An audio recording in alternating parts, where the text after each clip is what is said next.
오늘의 말씀은 열왕기하 14장 17절부터 29절까지 말씀입니다. 이스라엘의 왕 여호아스의 아들 요아스가 죽은 후에도 유다의 왕 요아스의 아들 아마샤가 15년간을 생존하였더라. 아마샤의 남은 행적은 유다 왕 역대지략에 기록되지 아니하였느냐. 예루살렘에서 무리가 그를 반역한 고로 그가 라기스로 도망하였더니 반역한 무리가 사람을 라기스로 따라 보내 그를 거기서 죽이게 하고 그 시체를 말에 실어다가 예루살렘에서 그의 조상들과 함께 다윗성에 장사하니라. 유다 온 백성이 아사랴를 그의 아버지 아마샤를 대신하여 왕으로 삼으니 그때에 그의 나이가 16세라. 아마샤가 그의 조상들과 함께 잔 후에 아사랴가 엘랏을 건축하여 유다에 복귀시켰더라. 유다의 왕 요아스의 아들 아마샤 제 15년에 이스라엘의 왕 요아스의 아들 여로보암이 사마리아에서 왕이 되어 41년간 다스렸으며 여호와 보시기에 악을 행하여 이스라엘에게 범죄하게 한 느밧의 아들 여로보암의 모든 죄에서 떠나지 아니하였더라. 이스라엘의 하나님 여호와께서 그의 종 가드 헤벨 아미떼의 아들 선지자 요나를 통하여 하신 말씀과 같이 여로보암이 이스라엘 영토를 회복하되 하맛 어귀에서부터 아라바 바다까지 하였으니 이는 여호와께서 이스라엘의 고난이 심하여 매인 자도 없고 노인 자도 없고 이스라엘을 도울 자도 없음을 보셨고 여호와께서 또 이스라엘의 이름을 천하에서 없이 하겠다고도 아니하셨으므로 요아스의 아들 여로보암의 손으로 구원하심이었더라.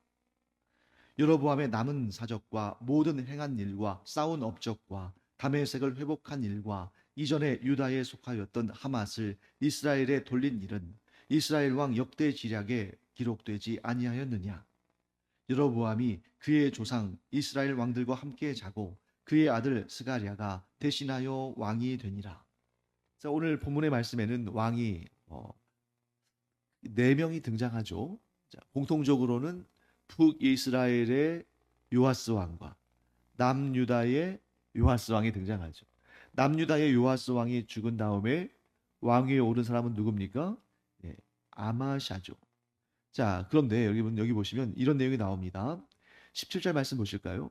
이스라엘의 왕 여호아스의 아들 요아스가 죽은 후에도 유다의 왕 요아스의 아들 아마샤가 15년간을 생존하였더라.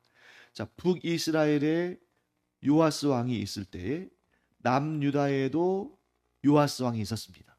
그런데 북이스라엘의 요아스 왕과 남유다의 요아스 왕 중에 누가 더 오래 살았을까요? 누가 더 후대까지 살았을까요? 북이스라엘의 요아스 왕이 더 늦게까지 살아 있었어요. 그래서 북이스라엘의 요아스 왕이 있을 때에 남유다는 왕이 바뀝니다. 요아스 왕에서 누구로 바뀌어요? 아마샤로 바뀌죠. 자, 이 구도를 여러분 아시겠죠? 한동안은 남유다의 왕도 요아스고 북이스라엘 왕도 이름이 요아스였습니다. 그런데 남유다의 요아스 왕이 먼저 죽어요. 그래서 남유다의 아마샤라는 왕이 왕위에 오르는데, 그래서 북이스라엘에는 요아스라는 왕이 통치할 때 남유다에는 아마샤라는 왕이 통치합니다.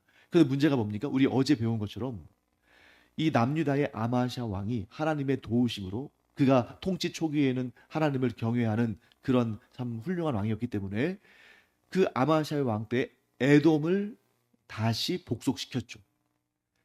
에돔이 남유다를 배반하고 독립했을 때, 즉 남유다의 속국으로부터 벗어났을 때에 그게 한 50년 내지 60년 정도 갔습니다. 그런데 하나님께서 이 아마샤의 시대에 그 에돔을 다시 속국으로 만들었어요. 자, 그때 하나님께서 이 아마샤를 도우셔서 유다 왕 아마샤를 도우셔서 그런 훌륭한 성과를 거두게 하셨죠. 그런데 그때 이 아마샤, 남유다 왕 아마샤가 교만하여져서 누구에게 편지를 보냅니까? 북이스라엘의 요아스 왕에게 편지를 보냅니다. 그런데 그 편지가 안부 편지가 아니라 어떤 편지였어요? 도발하는 편지였어요. 우리가 한번 겨뤄보자. 그러니까 기고만장한 거죠. 그런데 그때 어제 제가 말씀드렸죠. 그게 어떤 문제가 있는가? 아니, 나라가 강하고 왕이 능력이 있으면 다른 나라와 전쟁해서 땅도 빼앗고 하는 것이 고대에는 너무나 자연스러운 일이었잖아요. 아니, 오늘날도 사실 이 나라와 나라 사이에 막 전쟁이 막 일어나고 있지 않습니까? 이 21세기에도. 그런데 이 고대 세계에서는 전쟁은 너무나 일상적인 일처럼 느껴지는 그런 시대입니다. 그런데 문제는 뭡니까? 남유다와 북이스라엘이 지금은 갈라져 있지만 사실은 한 민족, 더 정확히 말한다면 하나님의 언약 민족이잖아요. 언약 백성. 심지어 하나님께서는 동족에게는 이자조차 받지 말아라. 돈을 빌려줬을 때 너희의 동족 이스라엘은 형제 자매 곧 한 가족이니까 너희는 이방인에게 돈을 빌려줬다면 이자를 받지만 동족 이스라엘에게 돈을 빌려줬다면 이자도 받지 말아라. 이 정도로 말씀하셨는데 아무리 나라가 지금 갈라져 있다 할지라도 자기가 북이스라엘, 동족인 이스라엘에게 전쟁을 선포한다는 것은 악한 일이죠. 그래서 아마도 남유다의 아마샤 왕은 그 유다의 전투력이면 충분히 북이스라엘을 물리칠 수 있다고 생각했기 때문에 그렇게 선전포고를 했겠지만 하나님께서는 남유다의 아마샤 왕이 전쟁에서 패배하게 하셨습니다. 북이스라엘의 요아스 왕이 강해서가 아니라 하나님께서 남유다의 아마샤의 그 교만을 꺾기 위해서 그러신 거죠. 그래서 여러분 여기에 아주 독특한 표현이 나옵니다. 보통 북이스라엘의 어떤 왕 때 남유다의 어떤 왕이 왕위에 올랐다. 혹은 죽었다. 이런 내용이 나오지 오늘 본문의 17절 말씀처럼 이렇게 아마샤가 15년간을 생존하였더라 하고 그의 생존의 시간을 정확하게 기술한 것은 거의 예를 찾아볼 수 없습니다. 좀 독특하죠. 자, 어떻게 돼 있어요? 북이스라엘의 요아스 왕이 죽은 후에도 유다의 왕 아마샤가 15년간을 생존했다. 어떤 사건 때문에 이런 일이 기록됐을까요?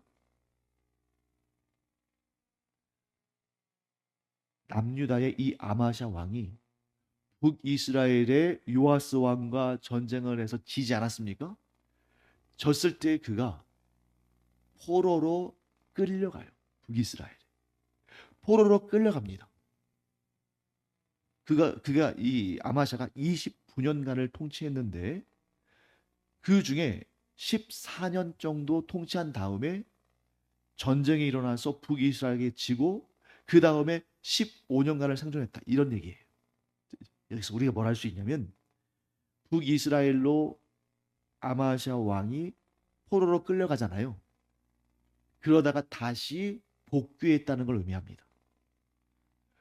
포로로 끌려가서 거기서 죽었다면 그냥 이런 얘기는 나오지 않을 거예요. 그런데 북이스라엘의 요아스가 죽었는데 그 이후로 아마샤가 15년간을 생존했다는 것은 이 15년간 생존한 것이 남유다 예루살렘에서 생존했다는 걸 의미합니다. 그러니까 우리가 뭘 할 수 있냐면 북이스라엘의 요아스가 남유다의 아마샤를 이기고 그 아마샤 왕을 포로로 끌고 갑니다. 그런데 그것은 요아스 왕이 북이스라엘의 요아스 왕이 훌륭해서가 아니에요. 하나님께서 남유다의 이 다윗의 후손인 아마샤가 교만하지 않도록 그를 꺾으신 거죠. 그래서 포로로 끌려갔는데 그 포로로 끌려간 기간이 그렇게 길지는 않았던 것 같아요. 오늘 본문을 보면 그 아래쪽에 우리 오늘 본문의 후반부에 북이스라엘의 요아스 왕이 죽은 다음에 그를 이어서 그의 뒤를 이어서 왕위에 오른 사람이 등장하죠. 누굽니까? 여로보암이라고 되어 있어요. 여로보암. 그런데 이제 이 성경이 굉장히 좀 까다롭고 어려운 이유 중에 하나가 뭐냐면 이 이름들을 제시할 때 동명이인이 많은데 그냥 막 써요. 그래서 자 여기 보시면 24절 말씀 보실까요? 여로보암이 왕으로 등극할 때의 이야기인데 그가 여로보암 왕이 여호와 보시기에 악을 행하여 이스라엘에게 범죄하게 한 느밧의 아들 여로보암의 모든 죄에서 떠나지 아니하였더라. 여로보암이 나왔는데 자, 23절 말씀에 요아스의 아들 여로보암이 사마리아에서 왕이 되었다. 이렇게 나왔는데 또 24절 말씀에 그가 여로보암의 모든 죄에서 떠나지 아니하였더라. 그러니까 뭘 상식적인 그런 사전 지식이 없이 이 본문을 딱 보면 아니 이게 뭐야? 여로보암이 왕에 올랐는데 그가 그 이전의 왕인 여로보암의 그 죄를 범했다. 이걸 어느 정도 알면 모르는데 모르면 똑같은 이름이 나오니까 혼동될 수밖에 없겠죠. 그래서 세계사적인 기록에는 지금 여기에 나오는 북이스라엘의 요아스 왕의 아들, 그래서 그의 뒤를 이어서 왕위에 오른 여로보암을 뭐라고 표기하겠습니까? 여로보암 2세라고 표현하는 거죠. 여로보암 2세. 자, 이제 전체적인 내용을 제가 잠깐 여러분들이 혼동하지 않게 정리해 드리겠습니다. 북이스라엘의 요아스 왕 때 남유다의 아마샤 왕이 전쟁을 걸었는데 하나님께서 남유다의 아마샤 왕이 교만해지는 것을 보시고 그를 꺾기 위해서 북이스라엘의 요아스 왕을 도구로 사용하셔서 아마샤를 꺾으십니다. 그래서 아마샤가 북이스라엘의 포로로 끌려갔어요. 그런데 그것이 요아스, 즉 북이스라엘의 요아스 왕이 훌륭하고 경건한 사람이어서 그런 것이 아니었죠. 그가 하나님의 도구로 쓰임 받았습니다만 여전히 하나님 앞에 불경건해요. 마치 누가 같냐면 바벨론의 느부갓네살 왕이 하나님의 도구로 쓰임 받아서 유다 왕국의 그 죄를 심판하는 징계의 회초리로 쓰임 받았지만 그도 하나님을 경외하지 않았잖아요.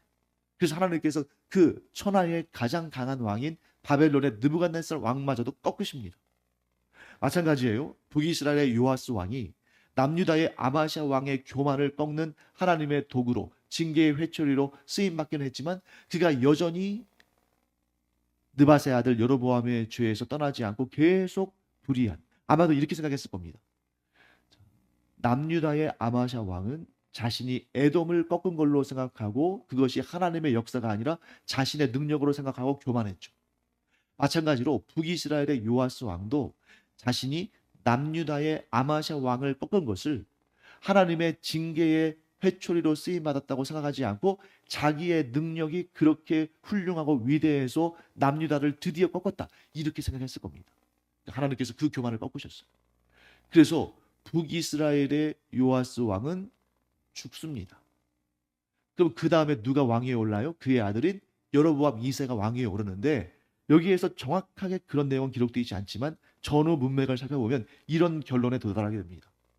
북이스라엘의 요아스 왕이 죽고 여로보암 2세가 왕위에 오를 때에 거기에 포로로 끌려와 있었던 남유다의 아마샤 왕을 풀어준 거예요.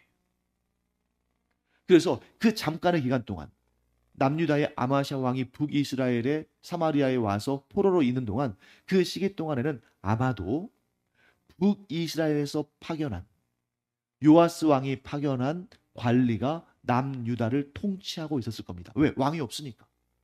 마치 로마 총독 본디오 빌라도가 와서 이스라엘 땅을 다스린 것처럼 북이스라엘의 요아스 왕이 아마샤를 포로로 끌고 간 다음에 관리를 파견해서 남유다 왕국을 아마 다스리게 했을 거예요.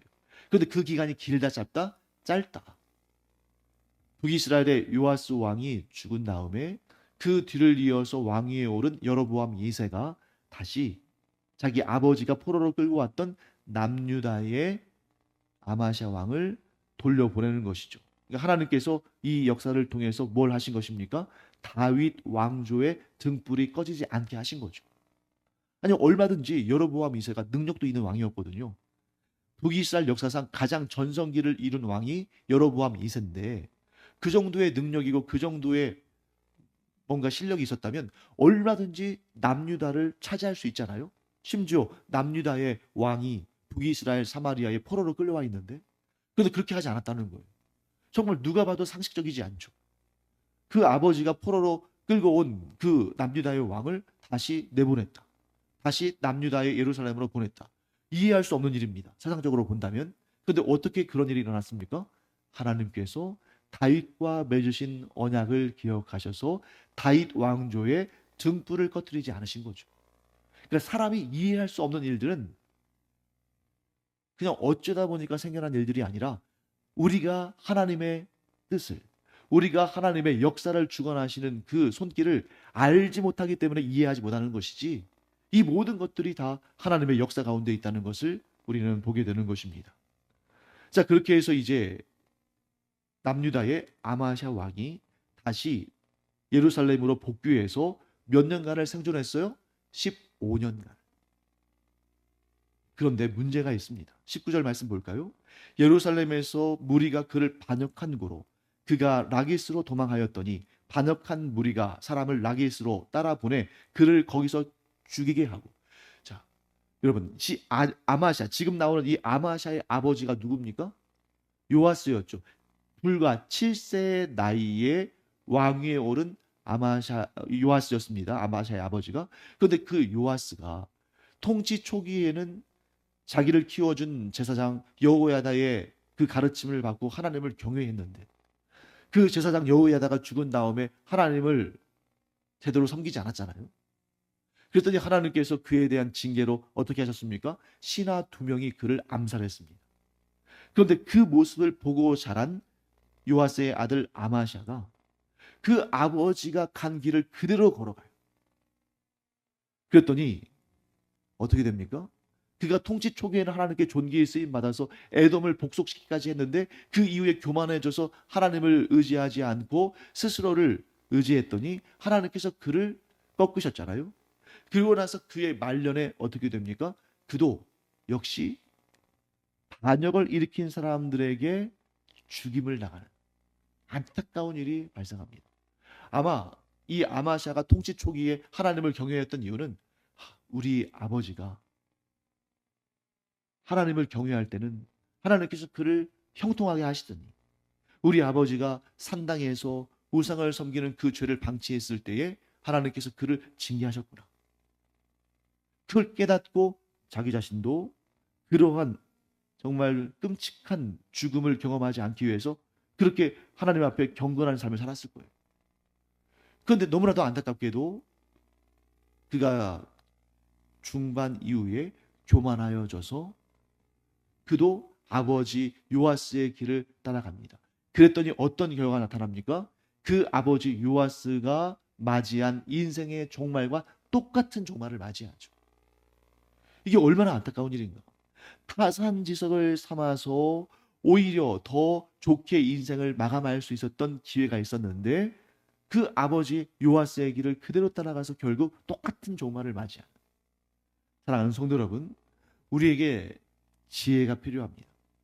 그 지혜는 뭐냐면, 사실 좋은 일을 보고 담는 것, 그것도 굉장히 중요한 지혜지만, 좋지 않은 것을 보고 타산지석으로 삼고 그 악한 길을 따라가지 않는 것도 대단한 지혜다. 아니, 어쩌면 더 중요한 지혜다 하는 것을 보게 됩니다. 자, 그렇게 해서 이제 남유다의 아마샤이의 인생이 맞춰지죠. 그랬더니 자, 이번에도 하나님의 놀라운 역사가 시작되죠. 분명히 이번에는 반역이 일어났어요. 19절 말씀 보시면 반역이 일어났습니다. 그런데 반역이 일어나서 아마샤를 죽였는데, 반역을 일으킨 사람들이 왕조를 바꾸는 것이 아니라 그 아마샤의 아들, 불과 16살밖에 되지 않는 아사랴를 남유다의 왕으로 세워요. 자, 이것도 이해가 잘 안 되는 일 아닙니까? 북이스라엘에서도 이해가 잘 안 되는 일이 발생하고 남유다에서도 이해가 안 되는 일, 아주 이상한 일들이 발생해요. 그런데 알고 보니까 이 모든 일들이 무엇 때문이에요? 어떤 한 사람 때문이죠. 누굽니까? 다윗 때문에. 하나님께서 다윗과 맺으신 언약을 기억하시고 다윗 가문의 등불이 꺼지지 않도록 하셨기 때문에 일반적으로는 발생할 수 없는 일들이 연달아 발생합니다. 북이스라엘의 요아스 왕의 뒤를 이어서 왕위에 오른 여로보암 2세는 다 잡아놓은 그 사냥감이죠. 그를 그냥 풀어주는 것과 마찬가지 아니에요? 남유다의 왕을 잡아놓고서 그를 풀어줍니다. 그 다음에 이 아마샤의 뒤에 왕위로 오르는 이 아사랴 역시 원래는 왕위에 오를 수 있을 거라고 상상도 못했을 거예요. 왜? 반역이 일어나서 자기 아버지 아마샤를 죽였는데 당연히 자기도 죽임을 당할까 봐서 두려워할 그 상황 가운데 백성들이 그를 왕으로 옹립합니다. 이해할 수 없는 일이잖아요. 이것이 단 한 사람, 다윗을 기억하신 하나님의 은혜다. 그래서 우리가 어제도 이 내용을 살펴봤습니다만 계속 우리가 이 열왕기서를 비롯해서 성경을 읽을 때마다 이 내용을 마음에 새길 수밖에 없어요. 지금 내가, 이 현실을 살아가는 내가, 이 후대에 나의 후손들이 어떻게 될지 내가 알 수도 없고 내 마음대로 할 수도 없지만 지금 이 현실에서 내가 하나님을 경외하며 신앙생활 잘하면 나의 당대뿐만 아니라 나의 후손들까지도 하나님의 은혜를 얻게 된다. 이렇게 끔찍한 일을 벌인 사람들도 하나님께서 다윗을 기억하셔서 그 왕조를 이어가게 하시는데, 우리와 우리 후손들이 경건하여서 오직 하나님만 섬기고 하나님 말씀에 순종한다면 천대만대, 언제까지? 예수 그리스도께서 재림하실 때까지 우리의 가문을 경건한 하나님의 존귀한 가문으로 삼으셔서 끝까지 이어지게 하실 것이다. 복 위에 복을 더할 것이다. 이러한 교훈을 우리가 성경의 모든 그러한 역사에서 보고 듣고 깨닫지 않습니까? 그래서 우리가 할 수 있는 최고의 일은 뭐라고요?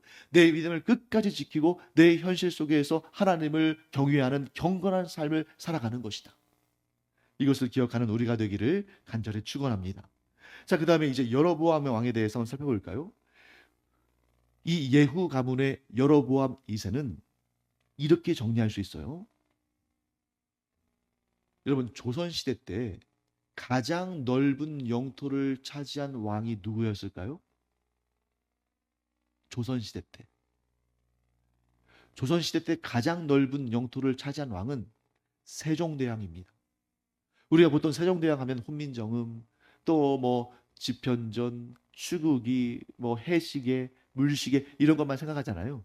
근데 사실 세종대왕 당대에 가장 많은 영토를 차지해서 오늘날 우리가 남한과 북한이 차지하고 있는 모든 땅을 그때 확립해요. 압록강에서 두만강까지. 아니, 오히려 지금보다 땅이 더 넓었을 거예요. 왜냐하면 그때는 백두산 전체를 차지했으니까. 지금은 북한과 중국과의 그 우리가 참여하지 못한 그러한 협상 가운데 백두산의 절반을 중국에 넘겨줬잖아요. 근데 그때는 이 백두산까지 전체를 차지했습니다. 자, 제가 왜 세종대왕 이야기를 하냐면 북이스라엘의 역사상 가장 넓은 영토를 차지하고 또 정치와 경제와 군사와 외교에 있어서 가장 최전성기를 경험한 왕이 여로보암 2세 때다. 그런데 문제는 뭡니까? 그렇게 최정성기를 구가한 왕인데 24절 말씀 보시면 너무나 안타까운 말씀이 나오죠. 그가 여호와 보시기에 뭘 했어요? 악을 행했어요. 이스라엘에게 범죄하게 한 느밧의 아들 여로보암의 모든 죄에서 떠나지 않았어요. 불길하죠. 그러니까 하나님께서 북이스라엘이 고통 가운데 있을 때 이 여로보암을 통해서 북이스라엘을 구원하긴 하셨는데, 자, 그러면 자기가 겸손한 마음으로 이 모든 것이 하나님께서 행하신 일입니다 라고 고백하고 하나님만을 섬기고 하나님께만 복종했다면 이 아름답고 복된 역사가, 이 풍성하고 강한 나라가 계속 유지되고, 아니 오히려 더 점점 좋아지지 않았겠습니까? 근데 그 순간에 여로보암도 교만해진 거예요. 자기가 어디도 쳐서 정복하고 또 어디도 쳐서 뭐 정복하고 이렇게 막 전과가 나타나니까 교만해지기 시작한 것입니다. 여러분, 오늘 본문에서 아주 우리에게 친숙한 이름 하나가 등장하죠. 누굽니까?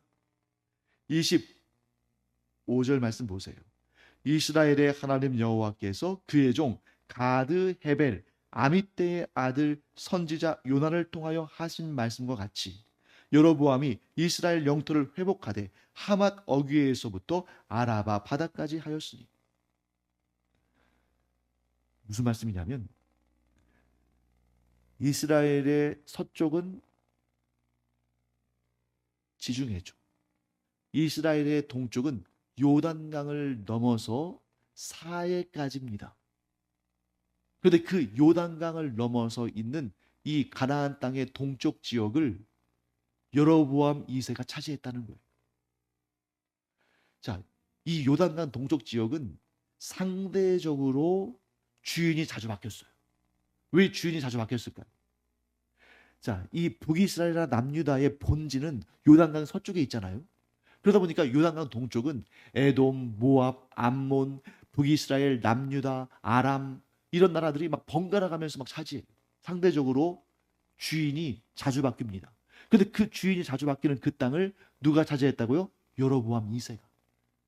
자, 왜 그랬는지 그 내용이 나오죠. 26절 말씀 보실까요? 이는 여호와께서 이스라엘의 고난이 심하여 매인자도 없고 노인자도 없고 이스라엘을 도울 자도 없음을 보시고, 이스라엘이 외톨이에요. 아무도 이스라엘을 도와주지 않아요. 북이스라엘을. 그러니까 하나님께서 이렇게 말씀하십니다. 27절 말씀, 여호와께서 또 이스라엘의 이름을 천하에서 없이 하겠다고도 아니하셨으므로 요아스의 아들 여로보암의 손으로 구원하심이었더라. 여러분, 북이스라엘, 우리가 볼 때는 남유다와 비교해 볼 때 우리에게는 조금 관심도 좀 적고, 또 북이스라엘이 또 사마리아를 중심으로 해서 우상 숭배도 많이 하고, 나중에 아수르에 의해서 멸망당한 다음에 또 신앙의 정체성을 잃어버리고 민족적인 혈통도 이렇게 섞여버리고 하니까 우리 생각에는 남유다보다는 북이스라엘이 좀 못하잖아요. 그런데 생각해 보세요. 북이스라엘이라는 나라를 세우신 분이 누군가? 남유다가 싫어서, 솔로몬 왕이 싫어서 반역하고 나가서 자기들끼리 나라를 세운 것이 아니라, 하나님께서 왕이 될 거라고는 꿈도 꾸지 못했던 여로보암을 부르셔서, 느밧의 아들 여로보암을 부르셔서 그에게 왕위에 올라가도록 그를 들어 사용하신 거잖아요. 그러니까 북이스라엘 왕국도 하나님께서 세우신 나라예요. 그래서 하나님께서 불쌍히 여기신 것입니다. 그래서 누구를 통해서? 여로보암을 통해서 구원하셨어요. 심지어 북이스라엘의 전성기를 이루게 하셨습니다. 그런데 문제는 뭡니까? 이 열왕기서에 나오는 모든 왕들이, 아주 몇몇의 아주 극소수의 왕들을 제외하고는 하나님의 도우심으로 나라를 구원하고 하나님의 도우심으로 나라가 왕성하고 그러면 더욱더 겸비해서 하나님만 섬기고 하나님께 충성을 해야 되는데, 그렇게 잘 되고 복되고 형통할 때 다 무너져 내려요. 무엇 때문에? 교만 때문에. 그래서 우리가 기도할 때 하나님께 우리의 형통을, 우리의 풍성함을, 하나님이 주시는 그런 복과 은혜를 구하는 것 너무나 중요하고 당연히 해야 됩니다. 그런데 한 가지를 더 기도해야 돼요. 그냥 많이 달라고만 해서는 안 됩니다. 왜? 성경을 보세요. 많이 받은 자들이 얼마나 많이 꼬꾸라졌는가. 그래서 우리가 많이 구할 때는 동시에 뭘 구해야 됩니까? 교만해지지 않고 늘 겸손하기를. 하나님께서 많이 주실 때는 많은 것을 또한 찾으신다는 것을 알고 하나님께 끝까지 충성된 청지기의 삶을 살기를. 하나님께서 아무리 많은 것을 주셔도 그것으로 인해서 교만하여지지 않고, 세상과 버타여 살지 않고, 하나님보다 세상이 더 좋아서 세상으로 나가지 않고, 끝까지 겸손하게 주님 앞에 충성을 다할 것을 마음에 새기고 또 새기고 그것을 실천해야만 하나님께서 우리에게 풍성히 주신 복들이 복이 된다. 그렇지 않으면 그것이 무엇이 된다? 독이 된다 하는 것을 기억해야 됩니다. 여기에서 여러분, 저는 이제 본문을 이렇게 쭉 묵상하면서 이 부분은 뭐 본문에 나와 있지 않아요. 하지만 제가 이렇게 연결해 봤습니다. 지금 여로보암 시대에 하나님께서 어떤 선지자를 보내셨어요? 요나 선지자를 보내셨어요. 여러분, 요나 선지자 하면 우리가 기억하는 그 선지자들 가운데에서도 가장 유명한 선지자 가운데 한 명 아닙니까? 근데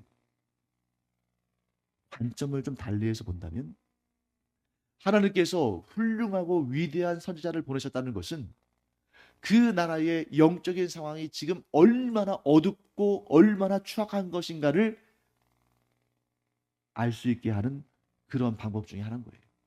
자, 예를 들어 보겠습니다. 여러분, 사무엘 선지자가 하나님께로부터 부르심을 받을 때 어떤 시대였어요? 엘리 대제사장, 그리고 그의 아들들인 홈니와 비느하스 제사장 시절이죠. 그때 끔찍한 일을 경험합니다. 블레셋과의 전쟁에서 무엇을 빼앗겨요? 언약궤를 빼앗겨요. 그 다음에 엘리야 선지자, 어떤 시대였어요? 아합과 이세벨의 시대였어요. 엘리사 선지자, 어떤 시대였습니까? 아합 가문이 파멸당하고 예후 왕조가 들어서는 그런 영적인 혼란기였습니다. 또 여러분, 우리가 잘 알죠? 다니엘 선지자, 어떤 때였어요? 남유다 왕국이 바벨론에 의해서 멸망당하고 포로로 끌려가던 시대였습니다. 하나같이 영적으로 암담한 시대였죠. 자, 오늘 여로보암 시대, 북이스라엘의 여로보암 2세의 시대에 하나님께서 요나 선지자를 보내셨다는 것은 그 시대가 영적으로 가장 악한 시대에 접어들고 있다는 것을 말씀하시는 거죠. 그런데 여기서 우리가 한 걸음만 더 나가보죠. 요나 선지자와 관련해서 우리가 제일 잘 알고 있는 것은 북이스라엘과의 역사가 아닙니다. 여러분, 아마 이 자리에 계신 분 중에 이 요나 선지자가 북이스라엘의 여로보암 2세 왕 때의 선지자 역할을 했다는 거 모르는 분들 많을 거예요. 근데 오늘 우리가 이 본문을 읽어서 알잖아요. 근데 정작 우리가 이해하고 있기로는 요나 선지자는 무엇으로 유명합니까? 남유다 왕국이나 북이스라엘과의 관계가 아니라 어디와의 관계? 아수르와의 관계. 아수르의 수도인 니느웨에 가서 하나님의 그 회개의 말씀을 선포하라고 하나님께서 보내셨잖아요. 그랬더니 요나는 기대하지도 않았어요. 아니 심지어 그곳에 가서 하나님의 말씀을 전하기를 원치 않았습니다. 왜? 아수르가 회개할까 봐. 그런데 이 요나의 우려대로 요나가 아수르에 가서 니느웨에 가서 하나님의 말씀 전했을 때 그 니느웨에 있는 아수르의 왕에서부터 가축에 이르기까지 죄를 뒤집어 쓰고 하나님 앞에 회개하지 않습니까? 여러분 여기서 아주 놀라운 깨달음을 얻게 되죠. 왜 하나님께서 요나를 아수르에 보내셨는가? 이때로부터 이 여로보암의 때로부터 여로보암의 등극으로부터 시작하면 대략 한 60년 후에 이 여로보암의 통치기가 끝난 시점으로 따지면 약 20년 후에 북이스라엘 왕국이 아수르에 의해서 멸망당해요. 하나님께서 여러 번 경고하셨음에도 불구하고 느밧의 아들 여로보암의 죄에서 떠나지 않고 하나님 앞에서 우상을 숭배하고 하나님 앞에 범죄한 이 이스라엘을 멸망시키실 때에 어떤 나라를 들어 사용하셨다고요? 아수르를. 하나님께서 하나님의 심판의 도구, 징계의 회초리, 하나님의 공의를 이루시는 그 일을 미리 준비하신 겁니다. 누구를 통해서? 요나를 통해서. 요나를 통해서 아수르가 전혀 생각하지도 않은 하나님 앞에 겸비하며 회개하는 그런 나라가 되었기 때문에 하나님께서 그 아수르를 들어 사용하셔서 북이스라엘을 징계하심으로 북이스라엘이 멸망당하는 거죠. 그런데 거기서 끝나는 게 아니죠. 그렇게 하나님의 도구로 쓰임받은 아수르였지만 그들이 훗날 교만해서 북이스라엘 그 이스라엘 하나님의 언약 백성들을 사방으로 흩어버리고 그곳에 하나님을 경외하지 않는 자들을 막 보내서 거기에서 우상 숭배한, 그래서 결과적으로 나중에 사마리아가 저주받은 땅이라고 여겨지는 그러한 역사가 있지 않습니까? 그래서 결국 하나님께서는 그 심판의 도구로 쓰임받은 아수르마저도 바벨론에 의해서 멸망당하게 하신다. 바벨론의 느부갓네살에 의해서. 그래서 그 바벨론의 느부갓네살 왕도 하나님의 도구로 쓰임받았는데 그 역시 교만의 함정에 빠져서 범죄하자 바벨론 왕국은 또 페르시아, 메대 바사 연합군 고레스 왕에게 멸망당하게 하신다. 자, 그러면 결과적으로 우리가 뭘 할 수 있습니까? 역사의 주관자는 하나님이시다. 하나님 앞에 겸비하고 겸손한 자는 그가 아무리 작고 천하고 약한 자라 할지라도 하나님께서 그를 들어 사용하신다. 누구처럼? 다윗처럼. 하지만 아무리 강하고 아무리 놀라운 역사를 주관한 그러한 최고의 왕처럼 보여도 하나님 앞에 교만하면 하나님은 그를 무너뜨리신다. 그러므로 우리는 항상 하나님 앞에 겸비하며 겸손하게 주님만을 섬기며 살아가자 하는 교훈을 마음에 새기게 됩니다. 기도하겠습니다. 하나님 감사합니다. 저희가 이 말씀을 통해서 우리가 어떻게 살아야 할지를 마음에 새깁니다. 저희가 다윗처럼 형통할 때나 그렇지 못할 때나 가난할 때나 부유할 때나 목동으로 광야에 있을 때나 왕으로 왕궁에 있을 때나 한결같이 하나님을 경외하며 하나님 앞에 겸손할 때에 우리가 다윗이 얻은 그 복을 저희도 얻게 될 줄 믿습니다. 저희가 여로보암처럼 하나님을 대적하고 교만한 것이 아니라 다윗처럼 하나님을 경외하고 겸손함으로 하나님의 그 크신 은혜를 이 땅에서도 또한 천국에서도 영원토록 누리는 저희들 되게 하여 주시옵소서. 감사드리며 예수님의 이름으로 축복하며 기도합니다. 아멘.